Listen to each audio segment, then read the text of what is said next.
আসসালামু আলাইকুম রহমতুল্লাহ। ওয়ালাইকুম সালাম রহমতুল্লাহ। কেমন আছেন? আলহামদুলিল্লাহ, আপনি কেমন আছেন? আলহামদুলিল্লাহ।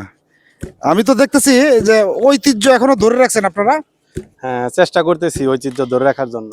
মাশাল্লাহ মাশাল্লাহ, এটা একটা গ্রামীণ ঐতিহ্য। এই যে আপনার এটার নাম কি বলে? এই জিনিসটার নাম কি বলে? এটার নাম তো ডেকি। এটা আঞ্চলিক ভাষায় ডেকি। হ্যাঁ হ্যাঁ, হ্যাঁ। এটা তো এই জিনিসটা তো আমার মনে হয় এটা এখন সচরাচর পাওয়াও কঠিন এই সিস্টেমটা। এখন আর পাওয়া যায় না, তেমন একটা পাওয়া যায় না। আপনার তো এই ঐতিহ্যটা এটা এটা কত বছর ধরে রাখছেন? এটা আপনার বাপ দাদার আমলের নাকি? জি। তাহলে তো এখান থেকে তো মানে অন্য মানুষও আসে যে এখানে যে ডেকির ই দেয়া আমরা মানে পিঠা খাবো নাকি?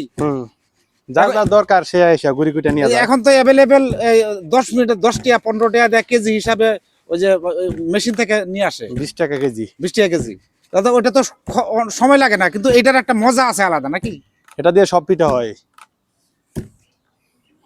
আপনি কি বলেন? আপনি কিছু বলেন। আইসো আপনি না, তো পিঠা বানাইতেছেন, আপনি কিছু আইসো না। বলেন।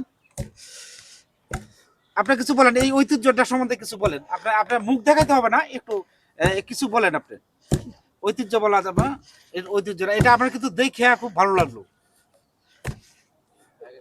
দর্শক, ভিডিওটা একটু বেশি বেশি শেয়ার করে দিবেন, যে এই পুরাতন ঐতিহ্য এখনো ধরে রাখছেন,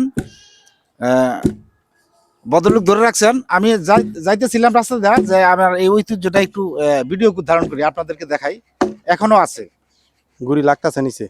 কেমন কেমন হলো আপনাদের এখানে, কি এই ঐতিহ্যটা আছে কিনা আপনারা আমার কমেন্টে বলে যাবেন। আসসালামু আলাইকুম রহমতুল্লাহ।